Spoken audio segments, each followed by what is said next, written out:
સુરતના ચકચારી લિંબાયત આસિફ પઠાણ હત્યા કેસમાં ક્રાઇમ બ્રાન્ચને મોટી સફળતા મળી છે.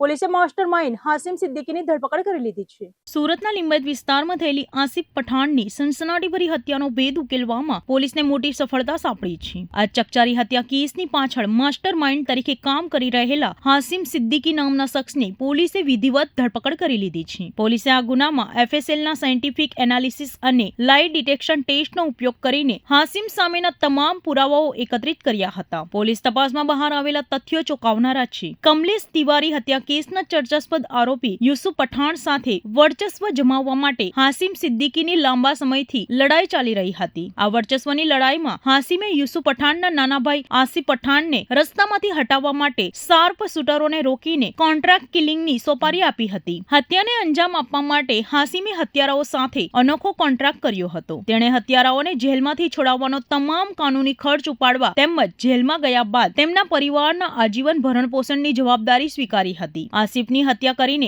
આરોપીઓ જેલમાં ગયા બાદ પણ હાસિમ વચન મુજબ તેમના પરિવારોને દર મહિને રૂપિયા 25 થી 30,000 મોકલતો હતો. પોલીસે તમામ આર્થિક વ્યવહારોની કડીઓ મેળવીને હાસિમ સામે કડક કાર્યવાહી હાથ ધરી છે. તારીખ 13/5/2026 રોજ લિંબાયત પોલીસ સ્ટેશનના મારુતિનગર સર્કલ નિર્ગી સર્કલ તરફ જતા જે મેઇન રોડ આવે છે ત્યાં હિન્દ ટી સ્ટોર કરીને આવે છે. ત્યાં આસિફ ખાન ઇશરત ખાન પઠાણની હત્યા થઈ હતી, જેની ઉંમર 26 વર્ષ છે. જે સમયે હત્યા થઈ હતી એ વખતે હત્યા કરનાર જે આરોપીઓ છે કલીમુદ્દીન શાહબુદ્દીન સિદ્દીકી, બીજા છે મોહમ્મદ દિલસાદ ઉર્ફે લાલા રઈશ અહમદ સલમાની, ત્રીજા છે મોહમ્મદ શાહજાદ નસીમુદ્દીન સિદ્દીકી અને ચોથા છે સોએબ ઉર્ફે સલમાન મચ્છી યુસુફ.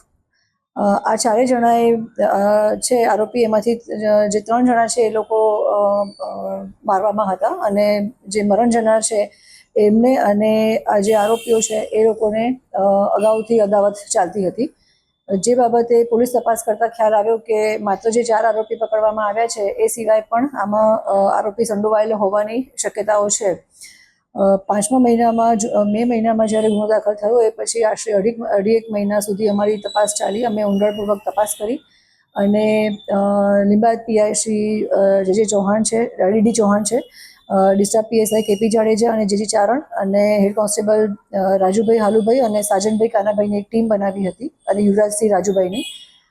આ ટીમે ઊંડાણપૂર્વક તપાસ કરી અને મહેનત કરી અને અમારા ત્યાં એક સાયોગિક પુરાવા, સાયન્ટિફિક પુરાવા અને ટેકનિકલ પુરાવાના આધારે જે મેઇન આરોપી છે એનું સંડોવણી આવી અને એ સંડોવણીને જ્યારે અમારા સાયન્ટિફિક પુરાવાના રૂપમાં લેવાની હતી તો અમે લોકોએ જે આરોપી છે જે ઓલરેડી લાજપોર જેલમાં હતા એમનું પણ જેલમાં જઈ અને ઇન્ટ્રોગેશન કર્યું. એમના પણ નિવેદનમાં આવ્યું કે કઈ રીતે જે મેઇન આરોપી છે એ આરોપીની પોતે કોન્સ્પિરન્સી રચી હતી અને કાવતરું ઘડ્યું હતું. જે આરોપી છે મોહમ્મદ હાસિમ કબૂલ અહેમદ સિદ્દીકી, જે લિંબાયતમાં રહે છે, મૂળ યુપીનો છે અને એમનો એસડીએસ ટેસ્ટ પણ કરાયેલો હતો. આરોપીનો પણ એસડીએસ ટેસ્ટ કરાવ્યો હતો અને પોલિગ્રાફિક ટેસ્ટના આધારે, સાયન્ટિફિક પુરાવાના આધારે અમને એક લાઈન મળી હતી અને બીજા સાયોગિક પુરાવા અને ટેકનિકલ અને સાયન્ટિફિક પુરાવાથી અમે લોકોએ આજે જે મેઇન આરોપી જેણે કાવતરું ઘડ્યું છે એ મોહમ્મદ આસિફ કબૂલ અહેમદ સિદ્દીકીને અટક કર્યો છે. એના વિરુદ્ધમાં અગાઉ પણ 20 જેવા ગુનાઓ દાખલ થયેલા છે, જેમાં 307 છે, 325 છે, 324, 323 આર્મ્સ એક્ટના પણ ગુનાઓ છે. એવા અલગ અલગ 20 પ્રકારના ગુનાઓ એના વિરુદ્ધમાં નોંધાયેલા છે.